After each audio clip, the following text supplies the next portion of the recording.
Shri P K Gopan, ഈ solar സാമ്പത്തിക തട്ടിപ്പ് കഴിഞ്ഞ UDF സർക്കാരിൻ്റെ കാലത്ത് അന്ന് ഉമ്മൻചാണ്ടിക്ക് ഏറ്റവും വലിയ ആഘാതമേൽപ്പിക്കുന്ന അല്ലെങ്കിൽ ആ സർക്കാരിനെ ആകെ ബാധിക്കുന്ന മുഖ്യമന്ത്രിയുടെയൊക്കെ പ്രതിച്ഛായ പോകുന്ന തരത്തിൽ ആ സാമ്പത്തിക തട്ടിപ്പിൽ ശ്രദ്ധിച്ചു തന്നെയാണ് ഞാൻ പറയുന്നത്. സാമ്പത്തിക തട്ടിപ്പിൽ ഏറ്റവും ആദ്യം അദ്ദേഹത്തിലേക്ക് എത്തുന്നത് അദ്ദേഹത്തിൻ്റെ ഒപ്പം നിൽക്കുന്ന രണ്ട് മനുഷ്യരിലൂടെയാണ്. ജോപ്പനിലും ജിക്കുമോനിലൂടെയും ഒക്കെയാണ് ആ വാർത്തയും ആ വിവരങ്ങളും അറസ്റ്റും അതിനു മുമ്പ് അവർക്കെതിരെ നടപടിയെടുക്കുന്നതും അവരെ മുഖ്യമന്ത്രി മാറ്റി നിർത്തുന്നതും ഒക്കെ നിയമസഭയിൽ പ്രഖ്യാപിക്കുന്നതും ഒക്കെ നമുക്ക് ഓർമ്മയുള്ള കാര്യങ്ങളാണ്. നോക്കൂ, അതിനുശേഷം വന്ന UDF സർക്കാർ 3 മാസം പോലും ആയിട്ടില്ല, മുഖ്യമന്ത്രി വീണ്ടും ഇതുപോലെ കഥാപാത്രമാകുന്നു. ഇവിടെ MDMA കടത്ത് കേസാണ്. അതിൽ പ്രതികൾ മുഖ്യമന്ത്രിയുമായി ഉറ്റ ചങ്ങാത്തമുള്ള ആളുകളാണ്.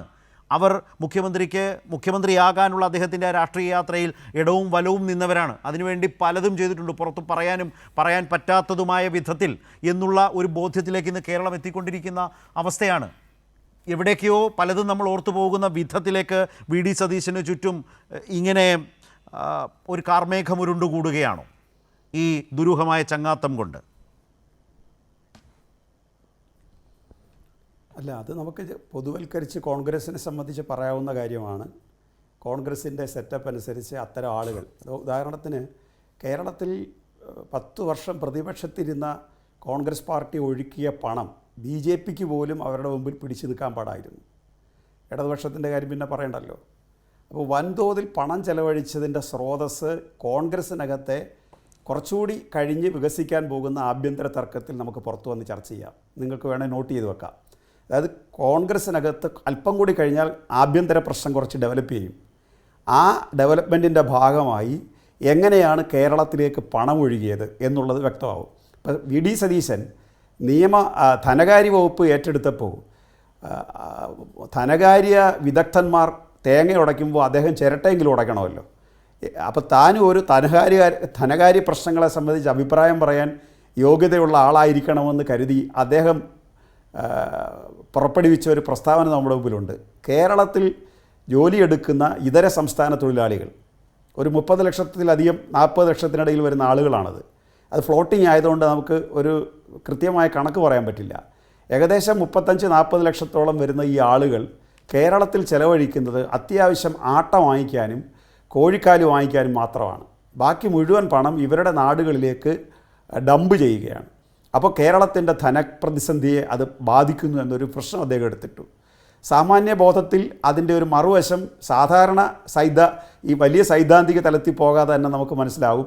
അവരുടെ ഉൽപ്പാദനശേഷി കേരളത്തിൽ എത്രമാത്രം ഉണ്ട് എന്ന് ചർച്ച ചെയ്യാതാണ് അദ്ദേഹം ഈ അഭിപ്രായം പറഞ്ഞത്. അപ്പോൾ നമ്മുടെ യൂത്ത് കോൺഗ്രസിൻ്റെ സുഹൃത്തുക്കൾ അതിന് പരിഹാരം കണ്ടു. കാരണം നിങ്ങൾ പറഞ്ഞത് ചപ്പാത്തി മാവിനും അതുപോലെ കോഴിക്കാലിനും മാത്രമല്ല അവർ പൈസ ചെലവഴിക്കുന്നത്, അവർ ലഹരി ഉപയോഗിക്കുന്ന ആളുകളുടെ പൈസ കേരളത്തിൽ തന്നെ കിട്ടണം എന്ന ആഗ്രഹത്തോടു കൂടി തൊട്ടയൽ സംസ്ഥാനം കോൺഗ്രസ്സാണ് ഭരിക്കുന്നത്. അവിടെ വലിയ എല്ലാ കാലത്തും ഇന്ത്യയിലെ ഏറ്റവും വലിയ മദ്യ ലോബികൾ പ്രവർത്തിക്കുന്ന ഒരു സ്ഥലമാണ് കർണാടക. അത് നമ്മൾ ശ്രീ കെ കരുണാകരൻ്റെ കാലത്ത് അവിടുത്തെ SM കൃഷ്ണയാണല്ലോ കെ കരുണാകരൻ, അല്ലെങ്കിൽ അവിടുത്തെ SM കൃഷ്ണയുടെ കാലത്ത് നമുക്കെല്ലാം ബോധ്യപ്പെട്ട കാര്യമാണ്. അപ്പോൾ കർണാടകത്തിൽ പോയി അത്തരം ലഹരി കേരളത്തിലേക്ക് കൊണ്ടുവന്ന് അത് വിൽപ്പന നടത്തിക്കൊണ്ടിരിക്കുകയാണ്. ഇത് യദൃശ്യ പിടിക്കപ്പെട്ടു. ശ്രീ രതീഷ് സാർ ഇവിടെ പറഞ്ഞതുപോലെ യദൃശ്യ പിടിക്കപ്പെട്ടു. പക്ഷേ ഇത് ഇപ്പം പിടിക്കപ്പെട്ടു എന്ന് കരുതി ഇത് തുടരുന്ന ഒരു പ്രവർത്തനമായിരുന്നിരിക്കണം. അപ്പോൾ അദ്ദേഹം ഇവിടെ പറഞ്ഞതെന്താ, എൻ്റെ പ്രിയ സുഹൃത്ത് ശ്രീ രജി ഇവിടെ പറഞ്ഞതെന്താ, ഇത് വർഷങ്ങളായിട്ട് ഇവിടുത്തൊന്നും അറസ്റ്റ് ചെയ്യാതിരുന്നതാണ്. ഇത് ആദ്യമായിട്ടാണ് ഇങ്ങനൊരു സംഭവം നടക്കുന്നത്. എന്തെല്ലാം തെറ്റിദ്ധരിപ്പിക്കലാണ്. ഇന്ത്യ രാജ്യത്ത് ഇതിൻ്റെ കൺവെൻഷൻ റേറ്റ് ശ്രീ രജി ഈ 78% മാത്രമാണെങ്കിൽ പിടിക്കപ്പെട്ട കുറ്റവാളികളെ ശിക്ഷിക്കുന്ന കാര്യത്തിൽ നാഷണൽ കൺവെൻഷൻ റേറ്റ് 78% പാർലമെൻറ്റിൽ മന്ത്രിമാർ പ്രഖ്യാപിച്ചതനുസരിച്ച് കേരളത്തിലെ കൺവെൻഷൻ റേറ്റ് 98.9 അതായത് 99%. അത് 2024 4474 കേസാണ് പിണറായി സർക്കാർ ഇതിൻ്റെ പേരിൽ ഇവിടെ രജിസ്റ്റർ ചെയ്തത്. അതിൽ ശിക്ഷിച്ചത് 4474 പ്രതികളെ ശിക്ഷിച്ചു. 161 പേർ മാത്രമാണ് രക്ഷപ്പെട്ടത്. ഇനി 2023 കണക്ക് 4998, അതായത് 5000 പേരെ ശിക്ഷിച്ചതിൽ 100 പേർ മാത്രമാണ് കുറ്റവിമുക്തരാക്കപ്പെട്ടത്. അതായത് കേരളത്തിൽ നടന്നതിൻ്റെ 1/3 രജിസ്ട്രേഷൻ അല്ലെങ്കിൽ ശിക്ഷിക്കൽ മാത്രമാണ് മറ്റ് പ്രദേശങ്ങളിൽ ഇതുമായി ബന്ധപ്പെട്ട് നടന്നിട്ടുള്ളതെന്നുള്ളതാണ്. ഇത് വർഷങ്ങളായിട്ട് കേരളത്തിൽ ചെയ്യുന്നതാണ്. മാത്രമല്ല, കേരളത്തിൽ ഒരു സംഭവത്തെ തുടർന്ന് ഹൈദരാബാദിൽ പോയി അതിൻ്റെ ഉറവിടം തന്നെ കേരള പോലീസ് കണ്ടെത്തി. അതിന് ഓപ്പറേഷൻ തൂഫാൻ എന്ന പേര് കൊടുത്തില്ലെന്നേ ഉള്ളൂ. ഇത് കേരളത്തിൽ വലിയ തോതിൽ നമ്മൾ ചെയ്തുകൊണ്ടിരിക്കുന്ന ഒരു കാര്യമാണ്. ഇപ്പോൾ UDF സർക്കാർ അത് മാറ്റിവെക്കാതെ അത് തുടരാൻ തീരുമാനിച്ച നല്ല കാര്യമായിട്ടാണ് ഞങ്ങൾ കണക്കാക്കുന്നത്. ഞങ്ങൾ UDFൻ്റെ കാര്യങ്ങളെ നഖശികാന്ത് എതിർക്കുകയല്ല, അതിൽ ശരിയുള്ളതിനെ ഞങ്ങൾ അംഗീകരിക്കുന്നു. അതുകൊണ്ട് ഓപ്പറേഷൻ തൂഫാൻ നടത്തുന്ന പ്രവർത്തനങ്ങളെ ഞങ്ങൾ അംഗീകരിക്കുന്നു. അതിൻ്റെ പേരിൽ താങ്കൾ പറഞ്ഞപ്പോൾ ഞാൻ ഓർക്കുന്നത്, നൈജീരിയൻ പ്രതികളെ വരെ വളരെ തന്ത്രപരമായി ഇവിടെ എത്തിച്ച് നമ്മൾ അറസ്റ്റ് ചെയ്ത കേരളത്തിലെ അതും എക്സൈസ്, പോലീസിനൊപ്പം എക്സൈസ് ഡിപ്പാർട്ട്മെന്റ് പോലും അങ്ങനെ എക്സൈസിന്റെ ഇപ്പോഴും ജയിലിൽ കിടക്കുന്നുണ്ട്. അത് ശ്രീ ശരത്തെ, കേരളത്തിന്റെ ഒരു വലിയ ജയിലിൽ കിടക്കുന്നുണ്ട് അവരിപ്പോഴും. അതെ, ജയിലിൽ കിടക്കുന്നുണ്ട്. മാത്രമല്ല, ഈ 2025 പാലക്കാട് ഒരു കിലോ 600 ഗ്രാം MDMA, എത്ര കോടി രൂപയുടെ സാധനമാണ് അത്? 1.25 കിലോ വരുന്ന MDMA നമ്മൾ പിടിച്ചെടുത്തു വന്ന്. അതുപോലെ കണ്ണൂരിൽ 2025 1 കിലോ 200 ഗ്രാം MDMA പിടിച്ചെടുത്തു. ഇങ്ങനെ അതുപോലെ കിലോ കണക്കിന് കഞ്ചാവ്, ഇതെല്ലാം പിടിച്ചുകൊണ്ടാണ്. ഇത് പിടിക്കാതെ നമുക്ക് കേരളത്തിൽ നിൽക്കാൻ പറ്റില്ല. അപ്പോൾ അത് നടന്നിട്ടില്ല എന്നുള്ള ചർച്ച കൊണ്ടുവരാൻ പാടില്ല. ഒരു കാര്യം കൂടി ചോദിച്ചോളട്ടെ. ഏതാണ്ട് ലക്ഷങ്ങൾ വിലമതിക്കുന്ന 10 ലക്ഷത്തിനടുത്ത് വില വരുന്ന MDMA ആണ് കാസർഗോഡ് നിന്ന് ഈ പ്രതികൾ പിടിക്കപ്പെടുമ്പോൾ അവരുടെ പക്കലുണ്ടായിരുന്നത്. ഇപ്പോൾ ഇവർ ഏറ്റവും അധികം പൊളിറ്റിക്കലി ഫോക്കസ്ഡായി നിന്നത് VD സതീശൻ എന്ന നേതാവിനൊപ്പമാണ്. അദ്ദേഹം പ്രതിപക്ഷ നേതാവായിരുന്നപ്പോഴും അതിനുശേഷം മുഖ്യമന്ത്രിയായിരുന്നപ്പോഴും. ടീം VD സതീശൻ എന്ന് പറയുന്ന ഒരു സോഷ്യൽ മീഡിയ പേജിൻ്റെ സോഷ്യൽ മീഡിയ കോർഡിനേറ്റർ ആയിരുന്നു. അതിനെ ആരും ഇതുവരെ നിരാകരിച്ചിട്ടില്ല. വർഷങ്ങളായി അതൊരു പദവിയായി അദ്ദേഹത്തിന് നൽകിയിരുന്നു. അത് ശരിവെക്കും വിധത്തിലേക്കുള്ള ഇരുവർക്കുമിടയിലെ ബന്ധം നമ്മൾ ദൃശ്യങ്ങളിലൂടെയും വീഡിയോകളിലൂടെയൊക്കെ ദൃശ്യങ്ങളിലൂടെയും ചിത്രങ്ങളിലൂടെ കണ്ടുകൊണ്ടിരിക്കുന്നു. അപ്പോൾ ഈ ഈ മയക്കുമരുന്ന് കച്ചവടം നടത്തി ഈ പ്രതികൾ സമ്പാദിച്ചിട്ടുള്ള പണം, ആ പണം എവിടേക്കൊക്കെ പോയി, ആരിലേക്കൊക്കെ പോയി, ആർക്കൊക്കെ പങ്കുവെച്ചു?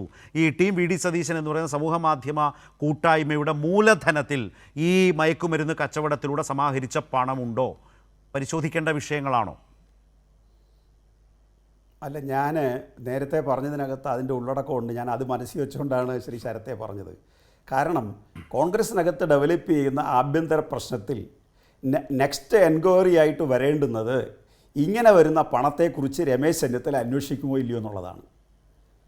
ഇത് എതിർച്ചയായി പിടിക്കപ്പെട്ടതിൻ്റെ ഒരു പ്രശ്നം അതിനകത്ത് വളരുന്നുണ്ടാവും. എന്തിനാണ് കോൺഗ്രസ്സുകാരെ അറസ്റ്റ് ചെയ്ത് ഈ തൂഫാൻ്റെ പ്രഭ കെടുത്തിയത് എന്നുള്ള ചർച്ച അതിനകത്ത് തുടങ്ങിക്കഴിഞ്ഞു.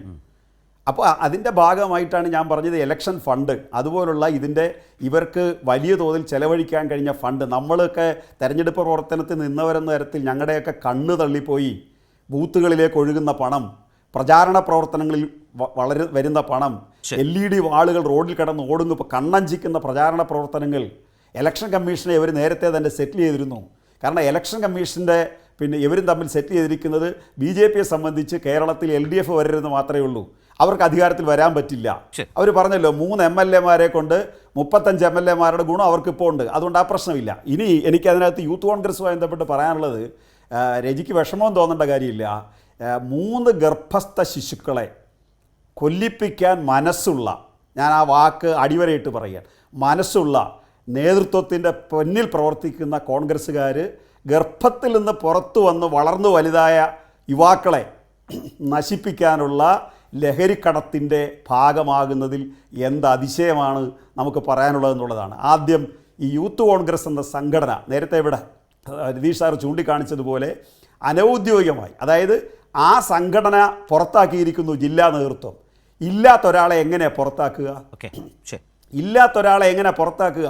അപ്പോൾ അതിനകത്ത് പ്രവർത്തിക്കുന്നവരാണെന്നുള്ളത് കാണണം. അതുകൊണ്ട് ഇനി ഇതിനേക്കാൾ ഗൗരവമായിട്ട് നമ്മൾ ചർച്ച ചെയ്യേണ്ടുന്നതാണ് ഇത്തരം വാർത്തകൾ സംസ്കരിക്കാൻ VD സതീശൻ കാണിക്കുന്ന ജാഗ്രത. അത് ഇതിൻ്റെ വളരെ ഗൗരവമായ മറ്റൊരു തലം കൂടിയാണ്.